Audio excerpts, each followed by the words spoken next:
Hello chess fans, this is Rick from Chess to Impress with coverage of round 11 of the 2018 Candidates Tournament. It was played on Friday, March 23rd, and these were the pairings. Ding Liren against Alexander Grishuk, Wesley So against Shahryar Mamedyarov, Fabiano Caruana, still the tournament leader, against Vladimir Kramnik, and Levon Aronian, the pre-tournament favorite but in bottom position in the standings, against Sergei Karyakin, who's making some sort of a comeback in this tournament, like he did 4 years ago in the 2014 Candidates Tournament. In this video we're going to look at the leader, Fabiano Caruana. How did he get on against Vladimir Kramnik? We see both players at the board here, and let's have a look at their game. Caruana white opened c4 and Kramnik replied e6, knight c3, d5, d4, c6, e4, d takes, knight takes, and on move 5, a new move, Vladimir Kramnik played c5. Caruana had never seen this move before, and he said it's unpleasant to be on your own on move 5, out of theory, and you never know how far your opponent has worked out the variations.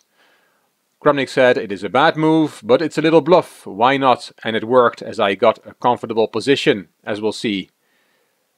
Kramnik is fighting for his last chance. He needs to win almost every game from now on, so he was taking some risk here. And it worked out, as he said.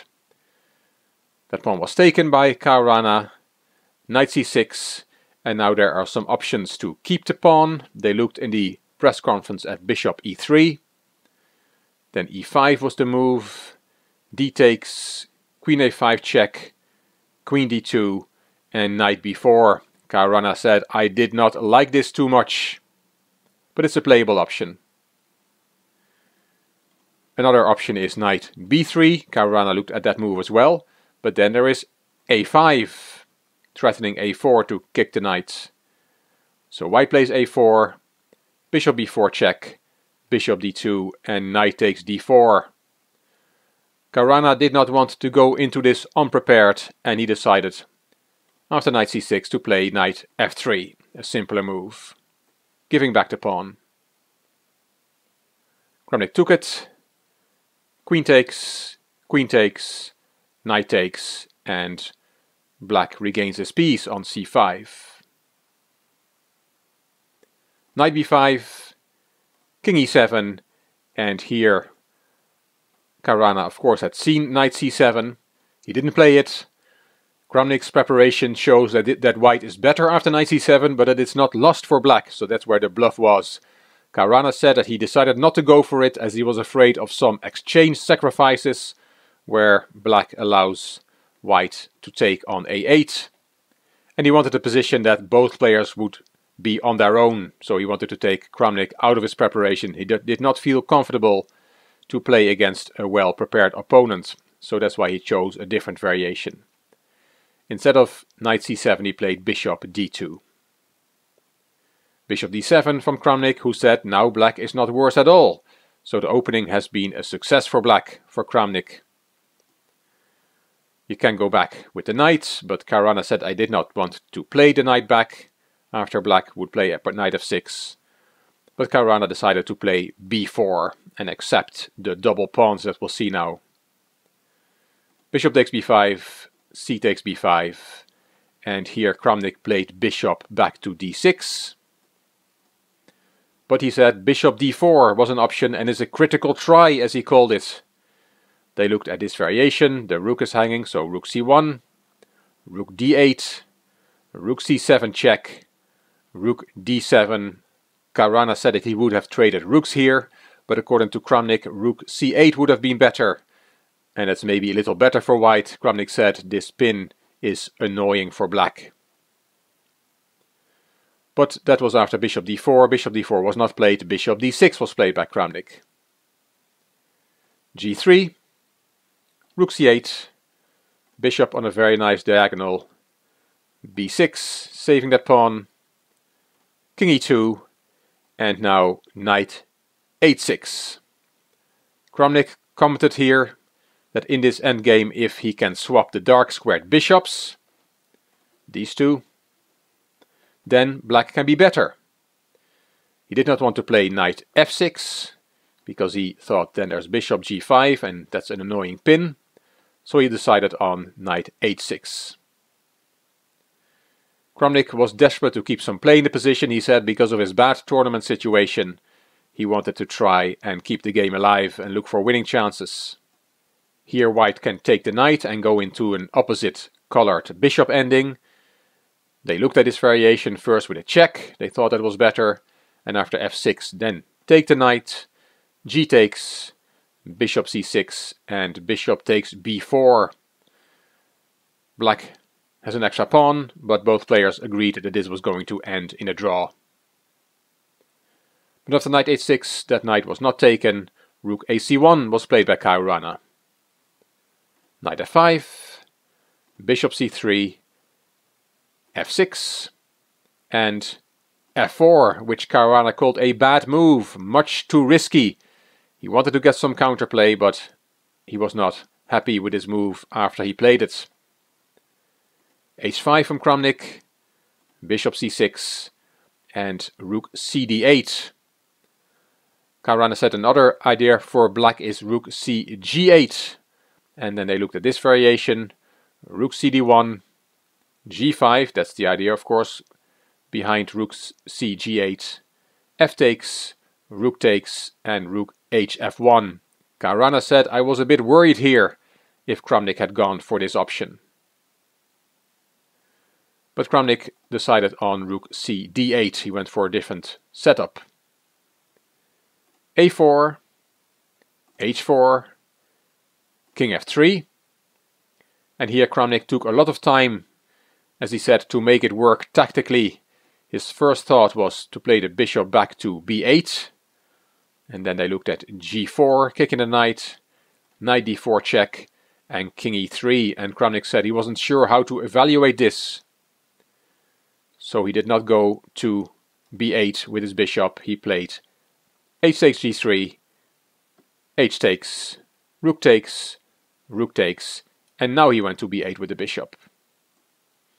He looked at two other moves, two quite spectacular moves. He first looked at bishop takes f4 instead of bishop b8, king takes, and then rook d3. And he did not play it because of the move that white has. His bishop is hanging and his pawn is hanging, but he can solve both problems in one go with bishop e1. Otherwise, if black will get the g3 pawn, he will have three connected pass pawns for the bishop. And that will be a very sharp, complicated position where all three results are possible. But bishop e1 solves that problem, so Kramnik did not go for bishop takes f4, very exciting move. He also looked at bishop e5, even more exciting. And Kramnik said, this is a very dangerous move. I was about to play it, but then I saw this line, which put him off bishop e5. F takes e5, and then rook d3 check with a fork, rook fork, so black will get the piece back.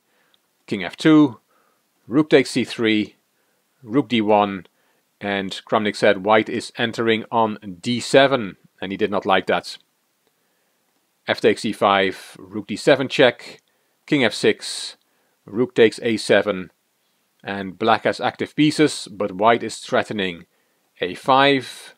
For example, knight takes g3, a5, and Kramnik said that he was afraid that white would be quicker in this pawn race on both sides of the board.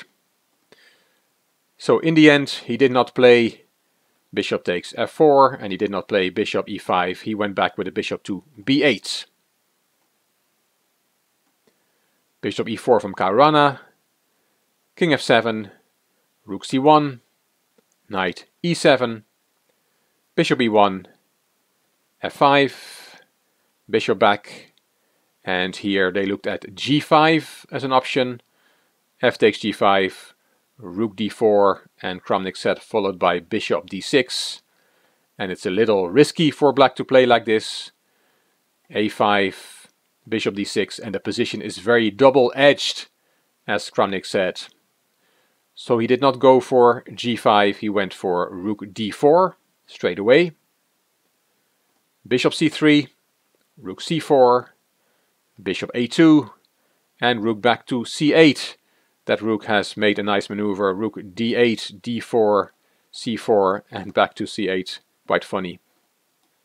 Bishop b2 from Caruana, rook back to d8. Now this rook really has completed the square. The rook has done a lap of honor.